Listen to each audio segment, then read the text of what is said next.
Hello and welcome back to my channel. Today we are going to be discussing how to build community and a following on Twitch, which I actually did in 2021. So in 2021, I made a commitment to stream on Twitch every day for 30 days for at least 1 hour.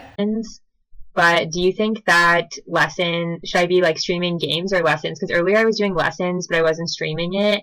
But I just think the lessons are interesting. Okay, no worries. Bye, Philly Peaceful. And I wanted to set up a Twitch community. One of my friends from high school was a Twitch streamer and also a Twitch channel manager. He basically told me that he thought that I could really be successful on Twitch because I love to talk and I try to growth hack things and I love social media. So I basically took all of his pieces of advice, which I'm going to share with you today, and I started making money at around day 10. At the end of the month, I had 95 followers and I had about 4 subscribers that were paying $4.99 a month to unlock emotes. And also I believe another perk of the subscription was to be able to view my content without ads. But I was surprised that people were willing to pay given that I was a brand new streamer and didn't have a crazy following or a prior social media presence. So I'm going to share what my experiences were, what my learnings were, and how I think you can grow a channel as well. So first of all, it's good to kind of test a bunch of different categories. So there's the just chatting category, which is the easiest for people like me that don't normally game and who love to yap a lot. But just chatting is also a really crowded space. So my friend who's a channel manager suggested that I can try just chatting, but every day I should change the category that I'm trying to just test out other categories. So for the first 7 days or so, I was going back and forth between Minecraft, League of Legends. Then finally I decided, honestly, chess was really my calling because I felt the most intellectually stimulated playing chess, and it was something that I knew that I could do and learn from, acquire a new skill that I always wanted to learn, and walk away feeling like I did something that was fulfilling. So if you already game, I would just go with whatever you're good at and whatever people would want to watch and interact with you around. But if you don't know yet, you can kind of go through that cycle of testing out different categories until you find one that you like. Okay, next we're going to talk about your setup. So basically, I would suggest getting a PC because I think most PCs tend to be better for gaming, to my knowledge. At least that's what my Twitch channel manager friend said to me. And I basically had a PC, which was my very first laptop. Ever since then, I've had this MacBook Air. So this is my second laptop ever, but my first laptop ever was a PC. And so I found it in the depths of my garage. I uncovered this PC and it was so old, it was so slow. I downloaded Streamlabs, which is the streaming software that you need to be able to stream on Twitch so that you can have a live stream. And because my PC was so old, my stream quality was really, really bad and really, really slow. But I figured you may as well start somewhere. And if I felt really passionately about Twitch, then I could invest in a better PC. And in the meantime, I at least put on my Amazon wish list that I was looking for a good PC. So before you start your first day of streaming, you want to also set up your channel. So I'm looking at my channel now. I haven't touched it since 2021 when I was experimenting with streaming. But essentially you want to have an engaging bio. I noticed that a lot of people had "you look lost, follow me," so I made that my bio too. And then I also input my age, my occupation, some fun facts about me, like being half Asian, which is a big part of my identity. And then I also included my socials. And my channel manager friend told me that I should also have a color, a mascot, a Discord where we have like emotes, which are basically like emojis that included my color and my mascot. And then I could also have a font that corresponded with my channel. He also mentioned having a PayPal button and Amazon wishlist if you want to get into the gifting side of things and you feel comfortable with that. But basically you want to have a bunch of pieces of information and parts to your brand. So that's why it's important to have a color, font, and mascot. So I chose purple because my favorite color is pink, but my stream manager friend said that pink is too common of a color for girls, so I chose purple. And then I chose seahorses because a lot of people choose cats and dogs, but I thought, why not be unique? And seahorses are so fun because they're interesting and new and cute. So I made my background of my channel a bunch of purple seahorses. And then I made everything purple. Even my profile picture had a purple tint. So then he recommended that I create a stacked about page with all of these facts and with all of these features. So I created an about me section where I included hobbies, height, interests, favorite book, color, animal, fun facts, etc. And I basically wanted to stack this with things that other people could potentially relate to or find interesting. And you can look at other streamers' pages as well, their channel pages, as a model, which is what I did. And I basically took all the facts that they had on their page and put it on mine too. And basically the more information, the better, because then people can invest in you as a streamer and creator and better understand you. And I think the goal is for them to just respect you and be interested in you so that they watch your content. Then I created a Discord. I included a self-promo channel in the Discord.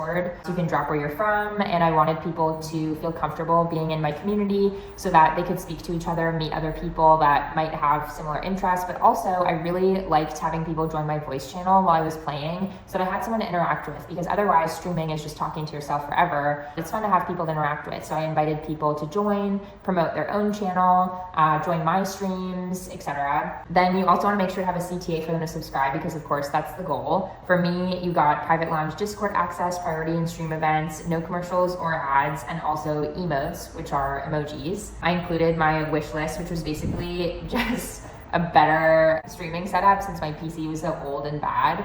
And then I also included other streaming materials like headphones and background goodies like this cute kitty nightlight. And lucky for me, I actually love things that are woo anyways and a part of kind of the gaming culture. So yeah, I would have loved to get those.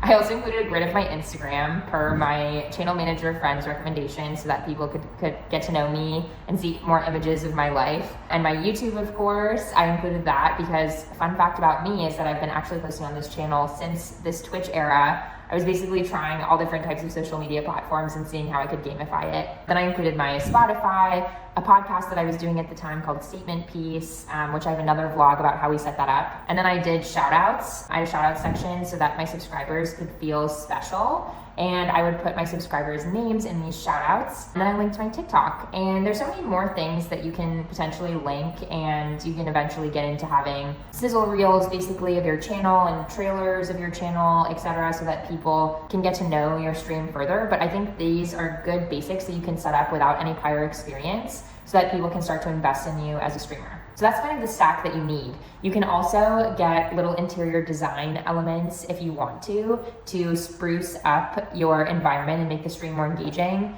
But I already had some of those elements. Like I had a little dumpling light that my friend got me for my birthday, and I put that in the background. I also had a star light maker situation that kind of was dynamic in the background, so I would turn that on when I was streaming. So that's another piece of the stack that you can get, but really you just need a PC with Streamlabs downloaded. So then you're off to the races. You can just start testing the different categories that you desire. Like I said, I was going back and forth between just chatting, League of Legends, Minecraft, and then around like day 7-ish, I landed on chess. Not only did I have paying subscribers, but I had a gift, which I thought was really interesting. So I got gifted a chess tutorial book to better my chess skills. It was not one of the gifts on my Amazon wish list. However, I'm still grateful for it, and I thought it was just an interesting accolade to receive my first gift from a Twitch stream. So now I'm gonna go over tactics on the actual act of streaming. You basically just want to yap the entire time. And invite people as you can to join your stream if you want that. I definitely wanted that. I wanted someone to talk to as I was playing chess, and I was also just basically talking aloud through everything that I was thinking. That's really the key to Twitch streaming and streaming live in general. So as I was playing chess, I would look up chess tips, I would read through the chess tips on my stream, and then I would ask people that were viewing if they agreed with those tips. And you want to incentivize engagement, of course, with the actual community. So everything that I was saying, I would always try and ask for their feedback on whatever I was discussing and see if they agreed. Other than that, I just basically tried to stay consistent with the time that I was streaming. I would announce it on my Discord, and then I would invite people to join my Discord if they were viewing so that they could then get notified in the future when I was streaming again. I definitely think being a girl helps, and as much as I hate to say it, I think being Asian helps to grow a Twitch stream channel. At least my channel manager friend mentioned this to me, and I feel like, yeah, that's why people may have clicked on my stream, but then they stayed because I was chatty and invited them to my Discord and had a lot of information about me and was really open and transparent and was trying to build community and streaming chess, which at the time, the Queen's Gambit had just come out. So I think there was kind of this like popularity and interest in chess in general, and it made it a little bit of a crowded space on Twitch, but I felt like it was the space for me. I think it's also important to note that if you are a girl streaming on Twitch, the community is very different than other social media platforms. Like, I think the people that naturally watch Twitch streams tend to be different than your average person. At least that was my general assumption. Like, a lot of people definitely have an Instagram and might interact on Instagram with different things, but I feel like it's a very particular type of person that watches Twitch streams and interacts with Twitch streamers. So yeah, just something to be aware of. Definitely not a negative thing at all, but just something that I thought about as I was building a Twitch community was like, is this the community for me? So I'm gonna discuss what I would do if I were to revisit Twitch, which I don't honestly think that I ever will, because I